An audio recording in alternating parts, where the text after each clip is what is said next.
आइए हज़रात, नज़्म की वादियों से निकलकर और नस्र के इलाके में पहुंचते हैं और किबला की बारगाह तक पहुंचने के लिए बस 4 मिसरों की मदद से के पढ़ के नहजे बलागा दुनिया में लोग अच्छे अदीब होते हैं, तेरे खुतबों का फैज़ है ज़ैनब, आज हम में खतीब होते हैं।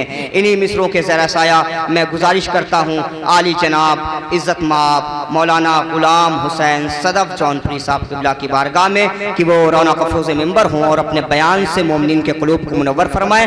किबला के इस्तक़बाल में बावाज़ बुलंद नारे तकबीर, नारे रिसालत, नारा हैदरी, बुलंदतरीन नारे सलवात। ला हौला वला कुव्वता इल्ला बिल्लाहिल अलील अज़ीम। औज़ु बिल्लाहिस समीइल अलीम मिनश शैतानिर रजीम। बिस्मिल्लाहिर रहमानिर रहीम। अल्हम्दुलिल्लाहि रब्बिल आलमीन वस्सलातु वस्सलामु अला अशरफिल अंबिया वल मुरसलीन सय्यिदिना व नबियना व शफीना व मौलाना व मुक़्तदाना बिल क़ासिम मुहम्मद सल्लल्लाहु अलैहि व आलिहि वसल्लम व आलिहि तय्यबीन अत्ताहिरीन अल-मासूमीन अल-गुर्रिल मयामीन व लअनतुल्लाहि अला आदाइहिम व मुनकिरी फ़ज़ाइलिहिम व मसाइबिहिम व गासिबी हुकूक़िहिम अजमईन मिन लैलिना हाज़िही इला क़याम यौमिद्दीन। बिस्मिल्लाहिर रहमानिर रहीम। रब्बिश्रह ली सदरी व यस्सिर ली अमरी वहलुल उक़दतम मिन लिसानी यफ़क़हू क़ौली। अम्मा बाद फ़क़द क़ाल अल्लाहु सुब्हानहु तबारक व तआला फ़ी किताबिहिल मुबीन व हुवा अस्दक़ुस सादिक़ीन व क़ौलुहुल हक़। बिस्मिल्लाहिर रहमानिर रहीम। या अय्यतुहन नफ्सुल मुतमइन्ना तुरजई इला रब्बिक राज़ियतम मर्ज़िया वदख़ुली फ़ी इबादी वदख़ुली जन्नती। सलावत भेज दूँगा।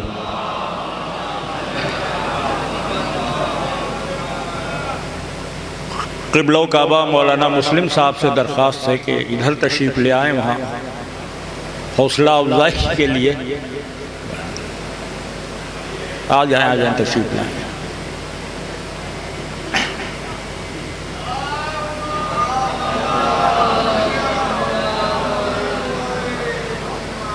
माफ़ कीजिए मैंने आपको ज़हमत दी।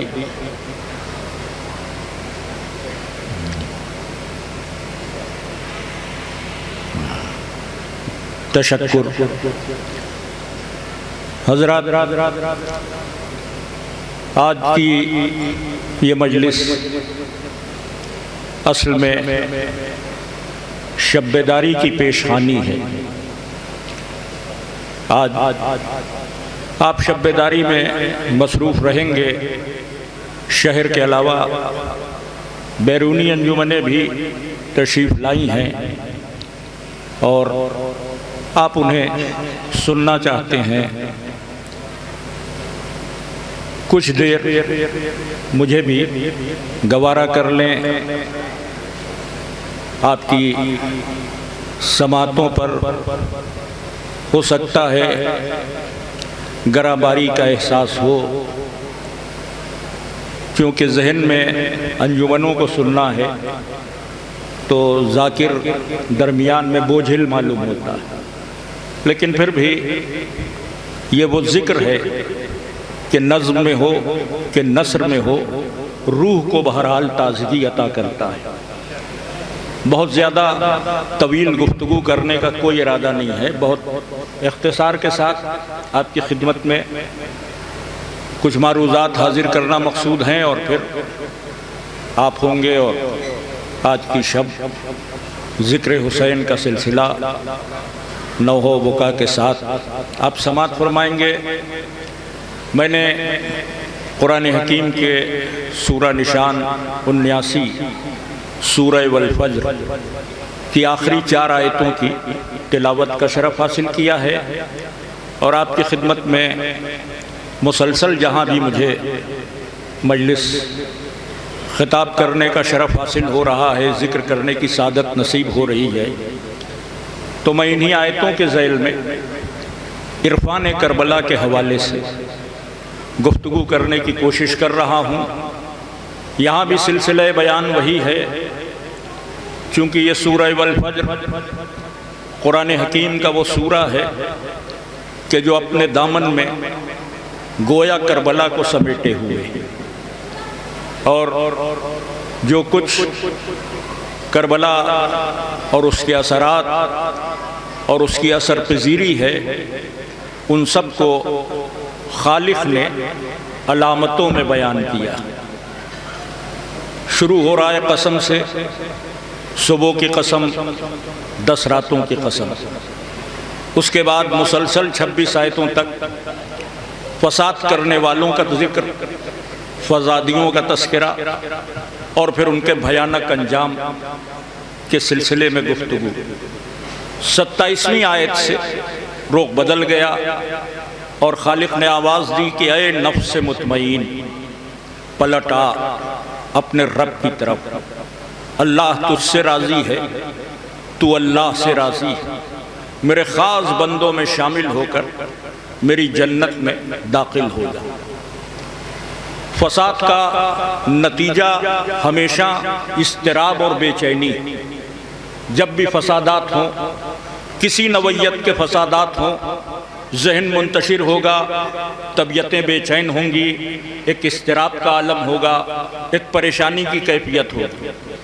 और इस्तिराब और परेशानी और बेचैनियों और फसाद की शिद्दत में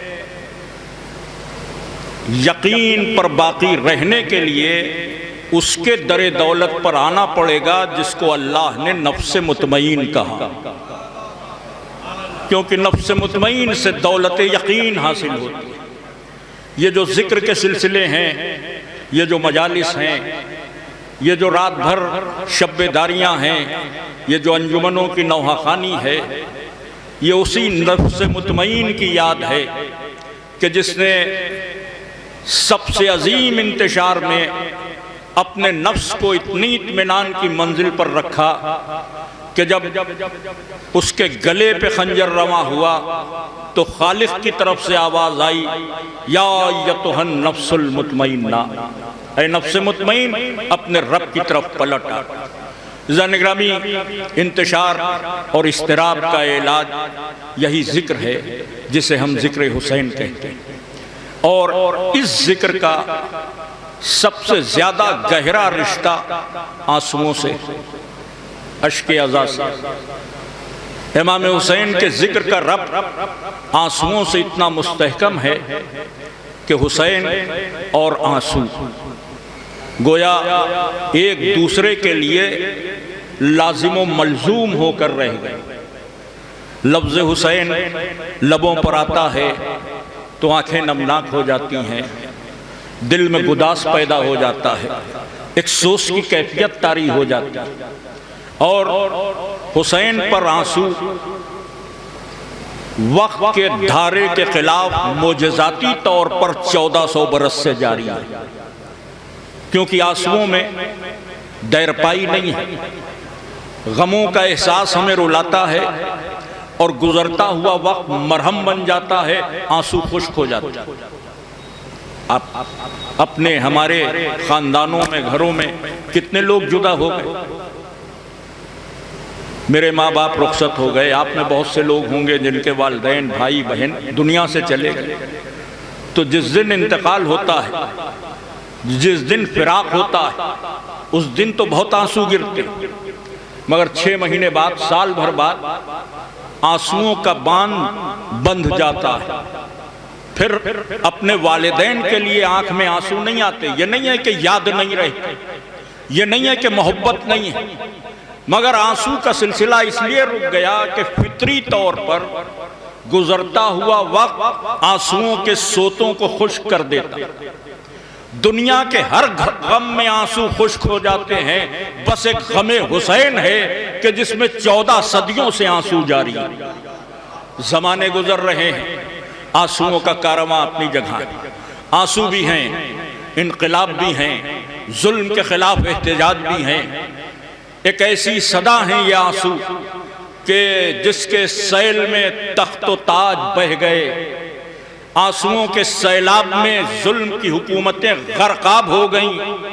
आंसू कल भी जिंदा जावेद थे, आंसू आज भी जिंदा जावेद थे। यही वजह है कि दुनिया को आंसुओं से बड़ी मुखासिमत है। आंसुओं के खिलाफ फतवा साजी, आंसुओं के खिलाफ मुख्तलिफ तरह के बयानात, आंसू बहाने वालों को निशाना बनाना, उन पर तंज करना। ये तो रो रहे हैं, ये तो मिल्लत गिरियाकुन हैं, ये तो रोने वाली कौम है। लेकिन शायद दुनिया को खबर नहीं कि ये रोने वाली कौम अपने आंसुओं के साए में जिंदा है, वरना जालिमों ने इसे खत्म कर दिया होता। आंसुओं ने इसको जिंदगी दी है। मुख्तलिफ एतराज़ात रोने वालों पर, उनके खिलाफ बतावे। उसी में एक बहुत सीरियस एतराज़ ये कि ये जो लोग रो रहे हैं, शब्बेदारियाँ कर रहे हैं, मजलिसें कर रहे हैं, फर्श अज़ा बिछा रहे हैं, असल में यही हुसैन इब्ने अली के कातिल हैं। हर साल मुहर्रम में ये एतराज़ शुरू होता है कि इन्हीं रोने वालों ने इमाम हुसैन को कत्ल किया है, यही मौला हुसैन के कातिल है। आज की मुख्तसर सी गुफ्तगू में सिर्फ हम इस बात का तज्जिया करना चाहते हैं कि ये एतराज़ क्यों है, इसकी वजह क्या है, इसका पस मंज़र क्या है। जब भी हुआ उनका इन्हीं ने मारा, यही रो रहे हैं। उसके बाद कहानियां बनाई गई कि जब मुख्तार इंतकाम के लिए उठे तो कूफे में जो हुसैन के कातिल छुपे हुए थे, काले कपड़े पहनकर छतों पर वो मातम करने लगे ताकि मुख्तार की तलवार से बच जाए। इस तरह की बहुत सी बातें कही जाती हैं कि रोने वाले यही असल में कातिल। संजीदगी से इस सवाल पर गौर करके हमने पूछा कि ये बात क्यों आप कहते हैं कि जो रोने वाले हैं, जो अली के शिया हैं, जो हुसैन के मातमदार हैं, वही कातिल। तो बड़े तमतराक से जवाब दिया जाता है कि मौला हुसैन को कूफे वालों ने कत्ल किया।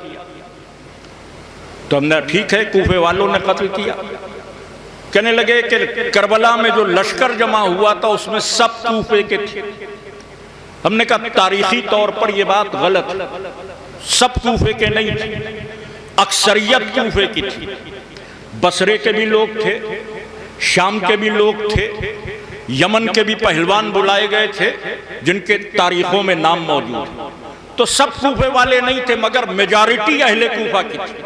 ये बात हमें तस्लीम है कि बस इसीलिए हम कहते हैं कि हुसैन को कत्ल करने वाले यही शिया थे, क्योंकि कूफे वाले सब शिया थे। हमने कहा यह फैसला कैसे हुआ कि कूफे वाले सब शिया थे?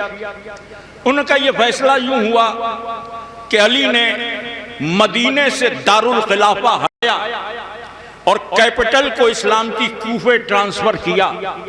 चूंकि कूफे में सब शिया थे, अली ने वहां हुकूमत कायम की, सब अली वाले थे और वही हुसैन के कातिल थे।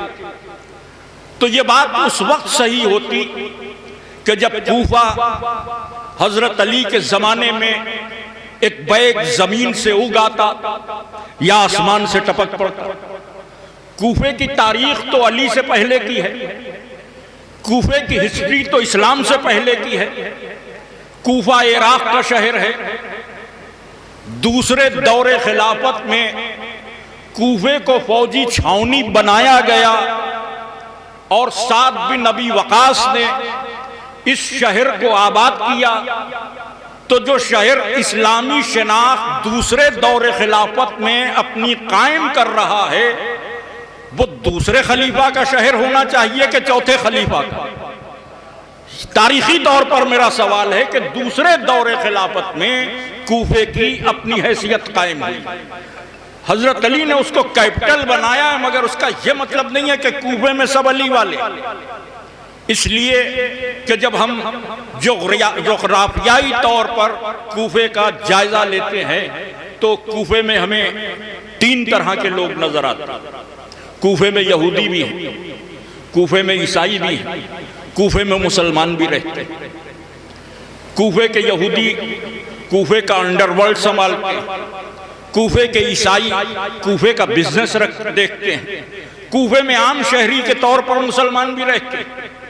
अगर ईसाई कूफे में न रहते होते तो वहबे कलबी ईसाइयत की दुनिया से हुसैन के लश्कर में कैसे शामिल होते? कूफे ही के रहने वाले थे जनाबे वहबे कलबी, जो ईसाई थे और इमाम हुसैन के हाथों पर बैयत की। तो आप जरा सोचिए कि जिस शहर में सब मुसलमान नहीं हैं, उस शहर में सब अली के शिया कहां से हो जाएंगे? सब मुसलमान नहीं है उस शहर में, यहूदी भी रहते हैं, ईसाई भी रहते हैं और मुसलमान भी रहते हैं।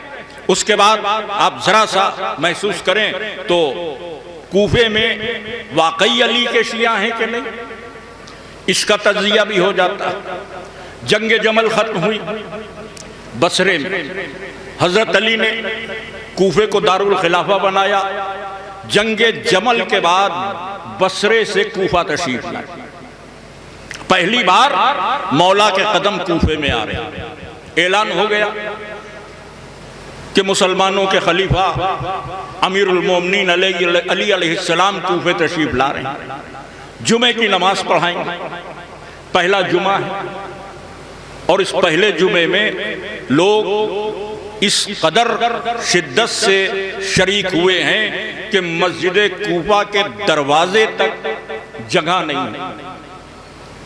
मौला तशरीफ लाए, मस्जिद के दरवाजे में दाखिल होना चाहा तो जो लोग दरवाजे पे बैठे थे उन्होंने कहा हम आपको जाने नहीं देंगे। अगर आपको आगे नमाज पढ़ने का शौक था तो पहले आए होते। हम पहले आए, हमने पहले से जगह ली। ये कूफे के लोग हैं कि जो अली को पहचानते नहीं, जो अली को पहचानते नहीं हैं वो अली के शिया कहला रहे हैं। अब जरा गौर में, उनका हम जाने नहीं देंगे। तो मौला अली ने पूछा क्यों नहीं जाने दो? कहा हम पहले से आए। तो मौला ने सवाल किया कि ये भीड़ क्यों है इतनी? तो जवाब मिला कि ये भीड़ इसलिए है कि आज खलीफतुल मुस्लिमीन नमाज पढ़ाएंगे, हम उनके पीछे नमाज पढ़ेंगे। यहीं पे फैसला हो गया। क्या कहा? आज खलीफतुल मुस्लिमीन नमाज पढ़ाएंगे। तारीख में यही फिक्र है, आज खलीफतुल मुस्लिमीन नमाज पढ़ाएंगे। अगर ये कूफे वाले शिया होते तो ये न कहते कि खलीफतुल मुस्लिमीन नमाज पढ़ाएंगे, ये कहते कि आज इमाम वक्त नमाज पढ़ाएंगे। कूफे का मजहब यहीं से तय हो रहा है कि कूफे का मजहब क्या है। आज इमाम वक्त नमाज पढ़ाएंगे, ये शिया जुमला। आज खलीफतुल मुस्लिमीन नमाज पढ़ाएंगे, ये आम मुसलमान का जुमला। मौजू जरा सा संजीदा है, संजीदगी से समाअत फरमाइए, क्योंकि किसी की दिलाजारी भी मकसूद नहीं है और पैगाम का पहुंचा देना भी जरूरी समझते हैं। आज खलीफतुल मुस्लिमीन नमाज पढ़ाएंगे। अली ने फरमाया कि हम अंदर नहीं गए तो नमाज नहीं हो पाएगी। उन्होंने कहा क्या आप खलीफा के कोई बहुत खास हैं कि आपके बगैर नमाज नहीं होती? उन्होंने कहा नहीं। ये बताओ कि जब खलीफतुल मुस्लिमीन आएंगे तो तुम पहचानोगे कैसे? उन्होंने कहा उसमें कौन सी मुश्किल है। जब आएंगे तो लोग होंगे, शोर होगा, हुजूम होगा, हटो बच्चों की सदाएं होंगी, हम पहचान जाएंगे कि खलीफा की सवारी आ गई। इसका मतलब कूफे वाले मनसब को पहचानते हैं हुकूमत के। रूहानी क़यादत को नहीं पहचानते। उन्होंने कहाँ देखा होगा ऐसा खलीफा कि जो एक चादर में आए और एक ही चादर में रुखसत हो जाए, कूफे से कुछ न ले। जैसे ही अली ने कहा कि मैं ही अली इब्ने अबी तालिब, सब खड़े हो गए, हुजूर इधर से आइए, हुजूर उधर से आइए, हुजूर ये रास्ता। इसका मतलब ये कि कूफे वाले शख्सियत को नहीं, ओहदे को पहचानते हैं। कूफे वालों का मिजाज ये है कि ओहदा जिधर है उधर होंगे। ये कूफे वालों का मिजाज है अली के दौर में। और अगर ये अली वाले होते तो मस्जिद कूफा में अली शहीद ना होते। अली की शहादत ऐलान कर रही है कि कूफे के लोग मुकम्मल तौर पर अली वाले नहीं। इसका यह मतलब नहीं है कि अली वाले नहीं है, नहीं, कूफे में अली वाले भी हैं, दूसरे भी हैं, हर मिजाज के लोग। ये कूफा जो अली के दौर में अली की बात नहीं सुनता, जिसके लिए नहजुल बलागा में मौला ये फरमा रहे हैं कि मेरा जी चाहता है कि दीनारो दिरहम का सौदा कर लूं अमीर शाम से। दीनारो दिरहम के सौदे का मतलब ये कि उस वक्त एक दीनार में 10 दिरहम होते थे।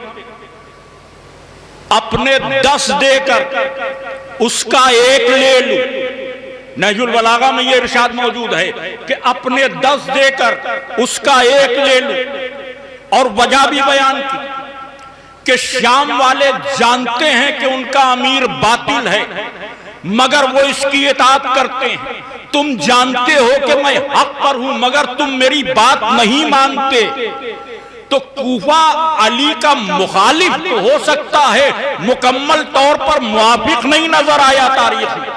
ये कह देना कि कूफे वाले शियाने अली हैं, ये तारीख से अजनबी होने की दलील।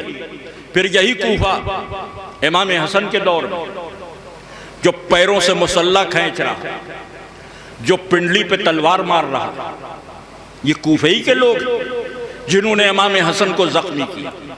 शियों की एक पहचान, कोई कैसा ही शिया हो, निहायत नालायक हो, गया गुजरा हो, तीन मजहब से कोई ताल्लुक न रखता हो, लेकिन अगर शिया है तो कम से कम अपने इमामों की शान में गुस्ताखी सुन नहीं सकता। एक शिया बहुत बदतर हो, मगर अगर शिया है तो अपने इमामों की शान में गुस्ताखी सुन नहीं सकता। जो लोग हसन की पिंडली पर तलवार मार रहे हैं, उनका कोई भी मजहब हो, वो अली के शिया नहीं हो सकते। ये कूफे के लोग जनगामी। फिर यही कूफा इमाम हुसैन के दौर में, यही कूफा है जो खत लिख रहा है। कूफे के लोग इमाम हुसैन को खतूत रवाना करें, आप तशरीफ लाएं, आप हमारी क़यादत करें। आपको बैत के सवाल पर इतना परेशान किया गया कि आपने वतन छोड़ दिया। ये जो खत लिखकर बुलाने वाले हैं, इनके 12,000 खत आए। कितने खत हैं? 12,000। और ये जो 12,000 खत हैं, इन खतों की कापी आपको तारीख में नहीं मिलेगी। 12,000 लेटर्स नहीं मिलेंगे। जो लेटर्स हैं वो 6 या 7, 3-4 लेटर्स तबरी में हैं। अल्लामा मजलिसी ने गालिबन 7 खतूत लिखे हैं जो कूफे से आए। 7 खत की कॉपी है। तादाद हर एक ने लिखी कि 12,000 या उससे ज्यादा। खत 7। तो अब हमारे पास तहकीक के लिए ये 7 खत। हम इन 7 खतों को पढ़ें तो हमें अंदाजा होगा कि कूफे में 2 तरह के लोग हैं। हमें अंदाजा होगा कि कूफे में 2 मिजाज। पहला खत आया, फर्जंद ज़हरा आपको वतन से निकलने पर मजबूर किया गया, आप कूफे तशरीफ लाएं। हम बगैर इमाम के, क्या जुमला, हम बगैर इमाम के, हम आपकी बैत करते हैं और आपके हाथों अपना दीन सौंपते। ये पहला खत जो इमाम हुसैन को मक्के में मिला। दूसरा खत आया, फर्जंद रसूल आपको सताया गया, कूफे से निकाला गया, मदीने से निकाला गया, आप परेशान ना हो, कूफे आ जाएं, यहां आपको कोई तकलीफ नहीं होगी। यहां नहरें पानी से छलक रही हैं, यहाँ बागात मेवों से लदे हुए हैं, मौसम पुरबहार है, आप बहुत सुकून से यहाँ जिंदगी गुजारे। ये दूसरा खत है। पहला खत आपने क्या पढ़ा कि हम बगैर इमाम के हम अपना दीन आपको सौंपना चाहते हैं। दूसरा खत क्या है कि आप तशरीफ लाएं, नहरें छलक रही हैं, बागात मेवों से लदे हुए हैं, आपको परेशानी नहीं होगी। दोनों की तहरीर से आपको यह अंदाजा हो सकता है कि एक खत उस फिक्र ने लिखा है कि जिसकी फिक्र में दीन है, दूसरा खत उन लोगों ने लिखा है कि जो दुनिया परस्त हैं, दीन की उन्होंने कोई बात नहीं की। उन्होंने बागों की बात की, उन्होंने मेवों की बात की, उन्होंने बैत की बात नहीं की, उन्होंने इमामत की बात नहीं की। फिर तीसरा खत फिर आया, फर्जंद रसूल आप आने में ताखीर न करें या किसी को भेज दें ताकि हम आपकी बैत उसके हाथों पे करें। इसलिए कि हमने कूफे के गवर्नर के पीछे भी नमाज पढ़ना तर्क कर दिया। अब हम महरूम जमात, जब आप आएंगे तो आपकी इक्तिदा में नमाज पढ़े। इस तीसरे खत के बाद फिर चौथा खत आता। इस चौथे खत में लिखा है कि फर्जंद रसूल आप ताखीर कर रहे हैं, कहीं ऐसा ना हो कि आपके आते आते मौसम बदल जाए, बागात वीरान हो जाएं, नहरों का पानी घट जाए, आपको तकलीफ उठाना पड़े। हम नहीं चाहते कि आपको तकलीफ हो। अगर आप डिवाइड करें तो दोनों खत अलग अलग मिजाज के लग रहे हैं। एक खत में दीन की बात है, बैत की बात है, नमाज की बात है। एक खत में दुनिया की बात है, बागों की बात है, नहरों की बात है, मेवों की बात है। अब दोनों के दस्तखत पहचान लें। जिस खत में दीन की बात है उनमें जिन लोगों के दस्तखत हैं उनमें पहला नाम हबीब इब्न मज़ाहिर का, पहला नाम हबीब इब्न मज़ाहिर का, मुस्लिम इब्न औसजा का, जनाबे मुख्तार का नाम है। ये नाम उस खत में है जिसमें दीन की बात, जिसमें मेवों की और बागों की बात, उसमें भी नाम पहचान ले। मोहम्मद इब्न अशस, शबस इब्न रबई, सिनान इब्न अनस, बुलाया इन लोगों ने भी। जो दीदार थे वो भी हुसैन को बुला रहे थे, जो दुनियादार थे वो भी हुसैन को बुला रहे थे। और जब मौला हुसैन करबला पहुंच गए तो जो दीदार थे वो हबीब की शक्ल में लश्कर हुसैन में नजर आए, जो दुनियादार था सिनान इब्न अनस की शक्ल में लश्कर यजीद में नजर आया। एक सलावत भेजे मोहम्मद वाले मोहब्बत पर। इससे आप अंदाजा लगाएं कि कूफे में दो तरह के मिजाज हैं, एक दीदार, एक दुनियादार। दोनों करबला में आए। दीन वाले हुसैन के लश्कर में थे, दुनिया वाले हुसैन के लश्कर में थे। अगर लश्कर यजीदी में मेजॉरिटी कूफे वालों की थी तो 72 में भी सबसे ज्यादा तादाद कूफे वालों की। 18 बनी हाशिम तो मदीने के, मगर आबिस इब्न शबीब शाकरी कूफे के, जनाबे वहब कलबी कूफे के, जनाबे ज़ुहैर क़ैन बजल्ली कूफे के, जनाब हबीब इब्न मज़ाहिर इनका भी मस्कन कूफा, जनाबे मुस्लिम इब्न औसजा ये भी कूफे के, जनाबे शौज़ब ये भी कूफे के। इमाम के साथ शहीद भी कूफे वाले सबसे ज्यादा हुए और जिन्होंने कत्ल किया है उनमें भी मेजॉरिटी कूफे वालों की। इसलिए ये कह देना कि कूफे वाले शिया थे लिहाजा शिया कातिल हैं, ये तारीख से नाबलद होने की बात है और फसाद फैलाने की कोशिश। इसलिए कि जो हुसैन को कत्ल करे उसके सुन्नी और शिया होने पे बहस नहीं, वो मुसलमान ही नहीं हो सकता जो नबी के नवासे को कत्ल करे।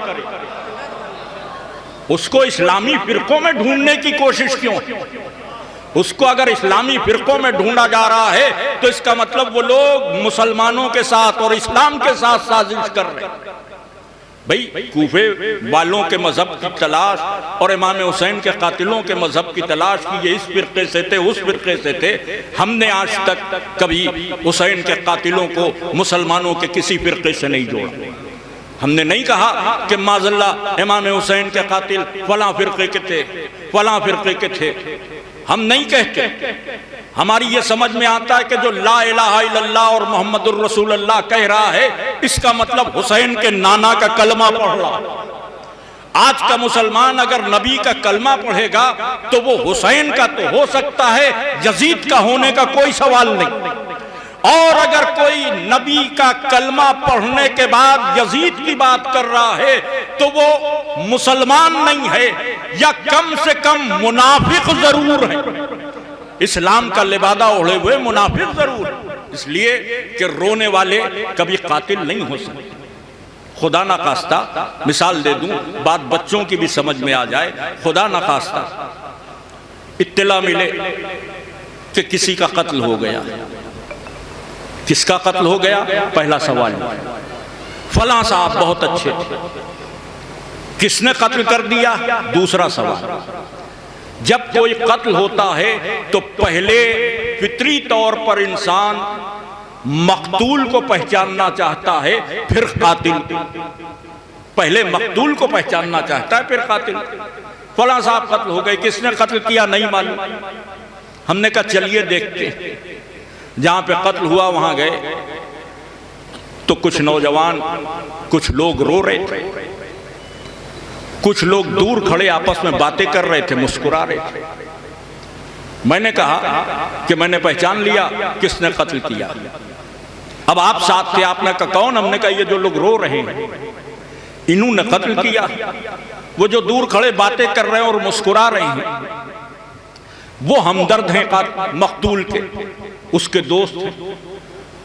तो आप सब कहेंगे कि अभी तो अच्छे भले थे, मजलिस पढ़ी, इतनी गर्मी भी नहीं है कि दिमाग पे असर हो जाए।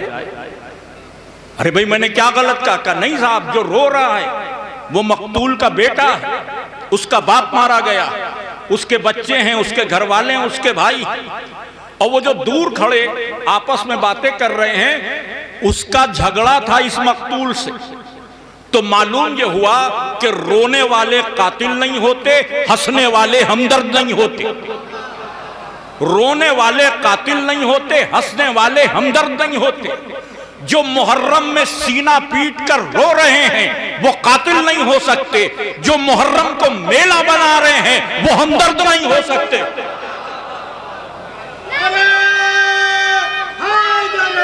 या अली अल्लाहुम्मा सल्ली अला मुहम्मद।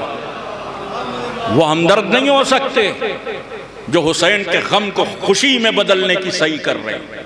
रोजे रखे जाएंगे, शुक्राना है, खुश होने की बात है। आप रोते हैं, हुसैन शहीद हो गए, शहादत पर खुश होना चाहिए। अगर नबी का नवासा ज़िबा कर दिया जाए तो शहीद हो गया, खुश होना चाहिए। तो फिर बकरीद में गम मनाओ कि नबी का बेटा ज़िबा नहीं हो पाया। भाई बकरीद में एक नबी का बेटा बच गया, उसमें गम होना चाहिए। लेकिन ईद उल अजहा को खुश होना इस बात की दलील है कि बचने पर खुश हुआ जाता है, शहादत पर गम मनाया जाता है। और मैं के रोते हैं ये और इन्हीं ने कत्ल किया है। बस आखिरी बात, गुफ्तगू तमाम। मैंने ये कोशिश की कि मैं कूफे के लोगों के मजहब की बात करूं, उनकी कैफियत बयान करूं। उनकी कैफियत को फरज़दक ने एक लफ्ज में बयान किया था जब इमाम हुसैन जा रहे थे। पूछा इमाम हुसैन ने, फरज़दक कूफे के क्या हाल है? एक जुमला कहा मौला, इमाम हुसैन से, मौला दिल आपके साथ, तलवारें इब्ने ज़ियाद के साथ। ये कूफे की अक्कासी कर ली कि दिल तो हुसैन के साथ हैं मगर तलवारें इब्ने ज़ियाद के साथ। अजब दोगला शहर था कि दिल किसी के साथ है, जबान किसी के साथ है, हाथ किसी के साथ है।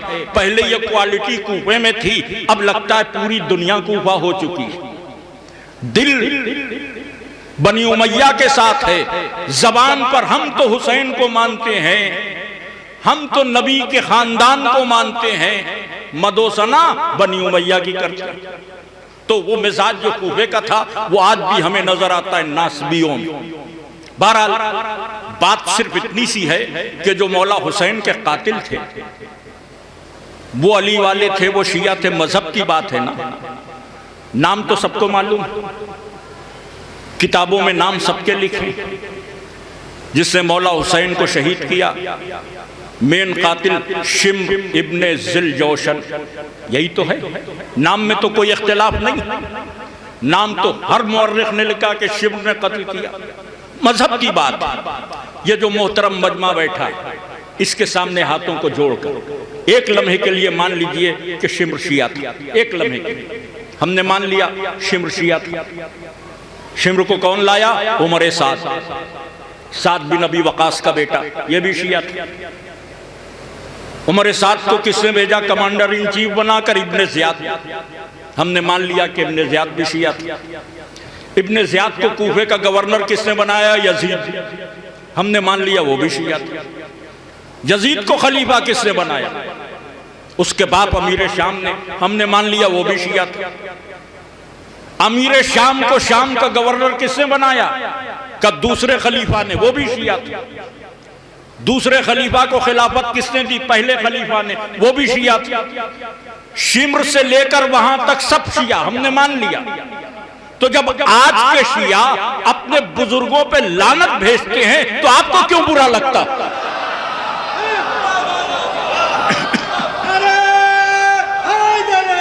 या अली, या अली, अल्लाहुम्मा सल्ली अला मुहम्मद। हम अपने बुजुर्गों को बुरा कह रहे हैं मगर रंग आपके चेहरे का बदल रहा। इसका मतलब ये कि हुसैन के कातिल पाए जाते हैं तो आपकी सफों में, हमारे क्या नहीं। अगर आप क्या हुसैन के कातिल नहीं हैं तो हमारे साथ आइए, इतना ही कहिए कि जिसने इमाम हुसैन को शहीद किया उस पे अल्लाह की लानत। लानत कहने में दम निकलता है। नहीं, हम तो चुप रहते हैं, हम तो सुकूत इख्तियार करते हैं। इमाम अहमद बिन हम्बल के बेटे ने उनसे पूछा कि यजीद कैसा था? उनका भाई बहुत खराब था, वाहियात। तो उसने सवाल कर लिया कि फिर आप यजीद पे लानत क्यों नहीं भेजते? सर झुका लिया। का बेटा मैं तो किसी पे लानत नहीं भेजता। आप किसी पे भेजें या ना भेजें, अल्लाह जालिमों पे लानत भेज रहा, अल्लाह कातिलों पे लानत भेज रहा। तो अज़ीज़ान निगरानी, इमाम हुसैन को जिन्होंने कत्ल किया उस पर बहस न कीजिए कि वो मुसलमान थे। मुसलमान ही नहीं थे। अल्लामा तुफ्ताज़ानी ने तहरीर किया कि ये बहस बाद में करना कि यजीद पर लानत की जाए कि ना की जाए, पहले ये तय कर लो कि यजीद को मुसलमान कहा जाए कि ना कहा जाए। अल्लामा तुफ्ताज़ानी इमाम अहले सुन्नत हैं, बहुत बड़ी हैसियत के मालिक। तमाम उलमा ने यजीद के इस्लाम को मशकूक करार दिया। आप कातिलों को किसी मसलक या किसी फिरके के खाते में न डालिए कि फला फिरका था, फला फिरका था। कोई नहीं। यहूदी फिक्र का पला हुआ, ईसाई माँ की कोख से पैदा हुआ एक कबीस था यजीद। नजासतों का वो महवर व मरकज था, उसे तहारतों की दुनिया गवारा ही न थी। इसलिए मालिक आए तथीर को कत्ल किया। और ये जो कत्ल हुसैन एक ऐसा इनकलाब है। क्यों आप लोग अज़ा में मसरूफ हैं? क्यों शब्बेदारी कर रहे हैं? छठे इमाम ने फरमाया है,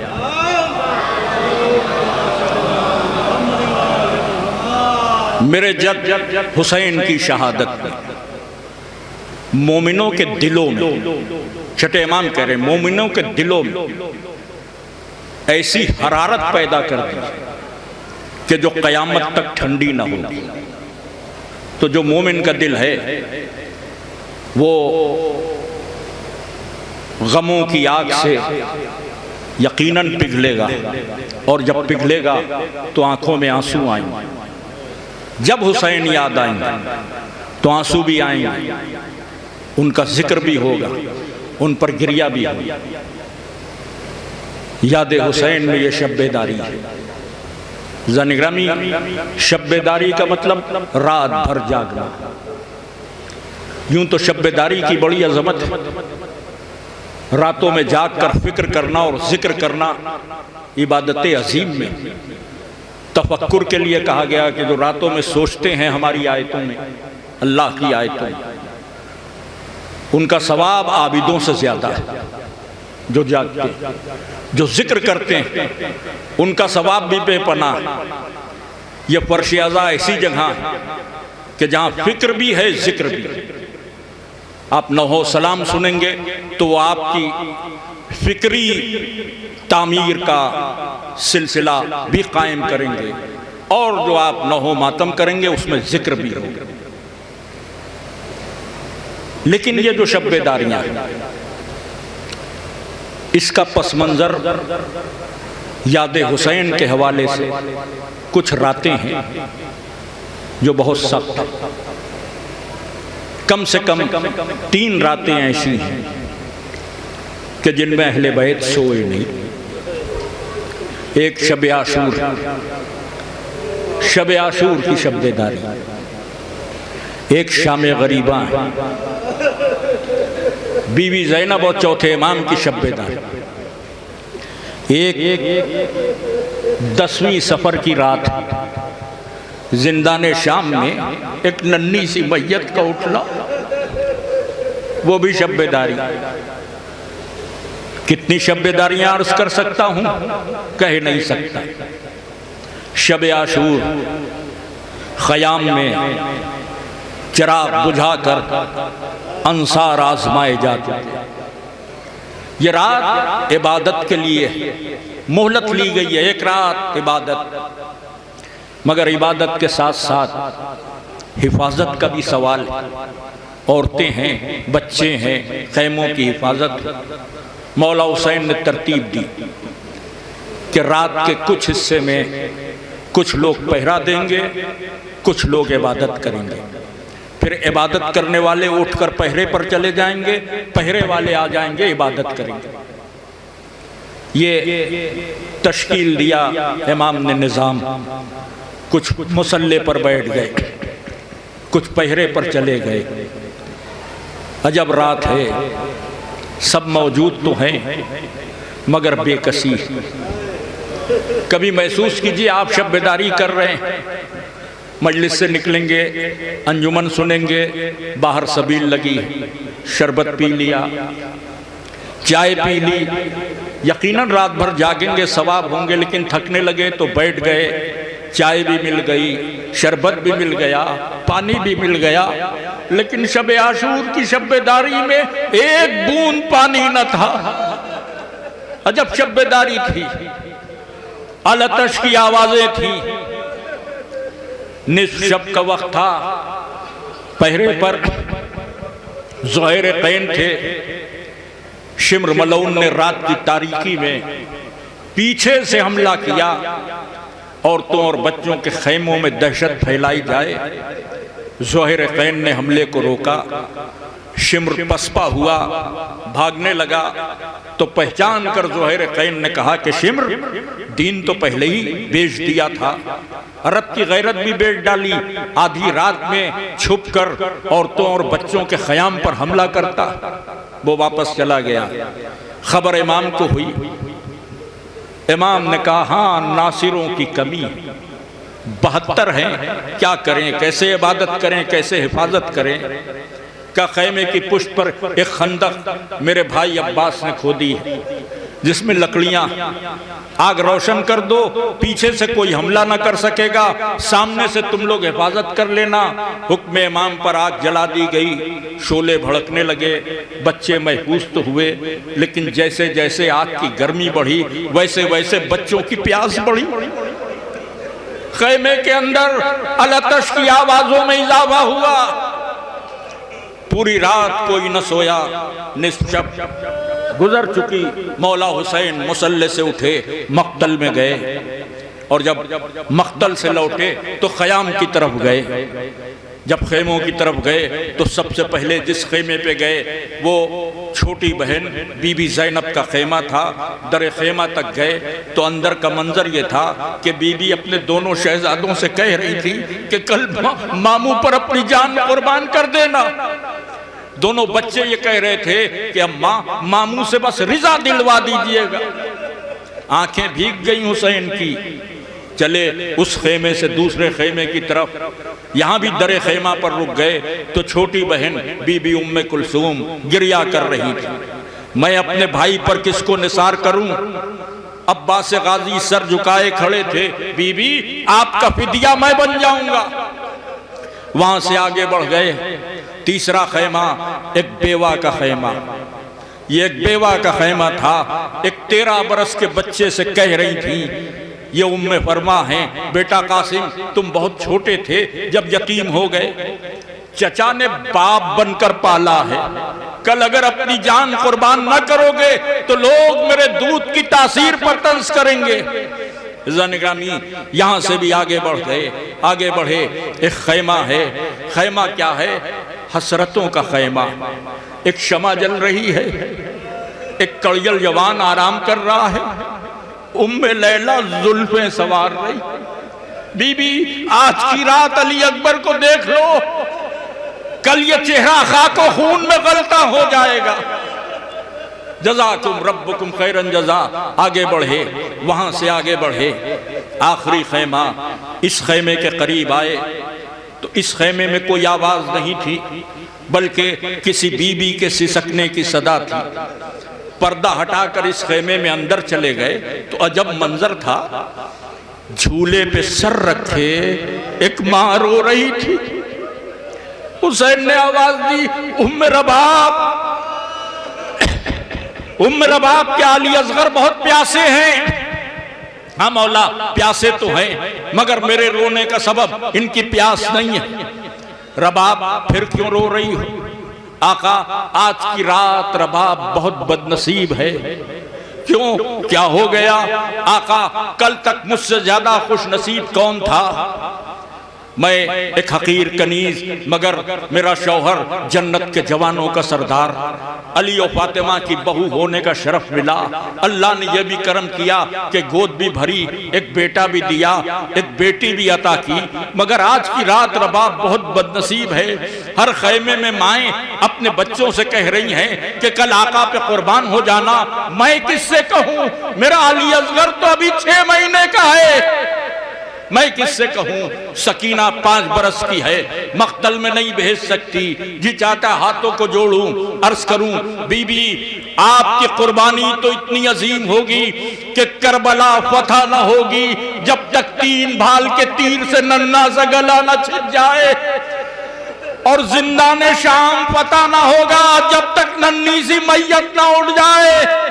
हाँ, ये शब आशूर की शब्बेदारी है, वो जिंदाने शाम की शब्बेदारी है। यहाँ भी रबाब का नौहा है, वहां भी रबाब का नौहा है। यहाँ शब आशूर रबाब को यह ख्याल है कि हुसैन मौजूद हैं, अब्बास मौजूद हैं, अली अकबर मौजूद हैं। अरे गोद में अली असगर भी हैं, प्यासे सही, लेकिन जिंदाने शाम में ना अब्बास, ना अली अकबर, ना कासिम। एक बेटी जो जिंदगी का सहारा थी, मगर उस बेटी को नींद ना आती थी। माँ परेशान कि बेटी सो जाओ, मगर जब लेटती थी, अम्मा बाबा का सीना याद आ रहा है। अम्मा तुम्हें मालूम है मैं अपने बाबा के सीने पर आराम करती हूँ। कहती थी माँ थपक के मेरी जान सो रहो, कहती थी माँ थपक के मेरी जान सो रहो, जख्मी है फिर न दुखने लगे कान सो रहो।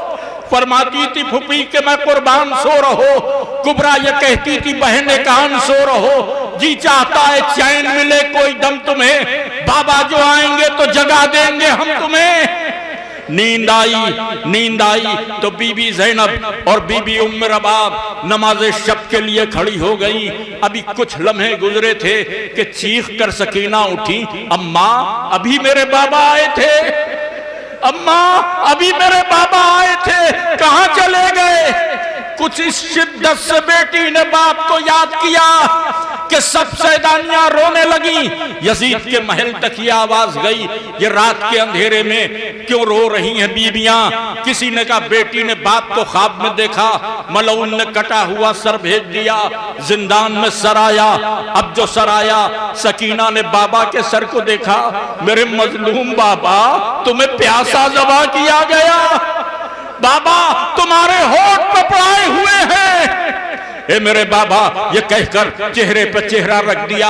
रोती रही, रोना सिसकियों में बदल गया। कुछ देर बाद सिसकियां भी थम गईं।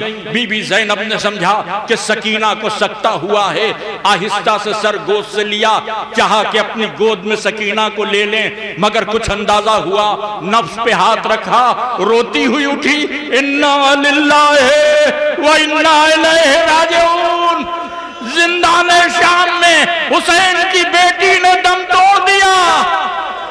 हाँ, ये शब्बेदारी अजब थी जिंदाने शाम में, अभी तक अंधेरा था, लेकिन अब जो शोरे गिरिया हुआ, यजीद ने पूछा क्या हुआ? का दुख्तरे हुसैन इस जहान से गुजर गई। पहली बार रात के अंधेरे में शमाएं जिंदान में दाखिल हुई। अजब मुहीब माहौल था, शमा की पीली रोशनी थी, खाक पर 5 बरस की सकीना की मैयत रखी थी, रबाब सरहाने बैठी, एक ही बात कह रही थी, बेटी ये बता दे माँ जिएगी कैसे? अली असगर करबला में साथ छोड़ गए, अरे जिंदगी का सहारा तू ही थी बेटी, तूने भी साथ छोड़ दिया। वाह हुसैना, वाह मजलूम। अला लानतुल्लाहि वलल कौमिज़ ज़ालिमीन, सयालमुल लज़ीना ज़लमू अय्य मुनक़लिबिन यनक़लिबून, इन्ना लिल्लाहि व इन्ना इलैहि।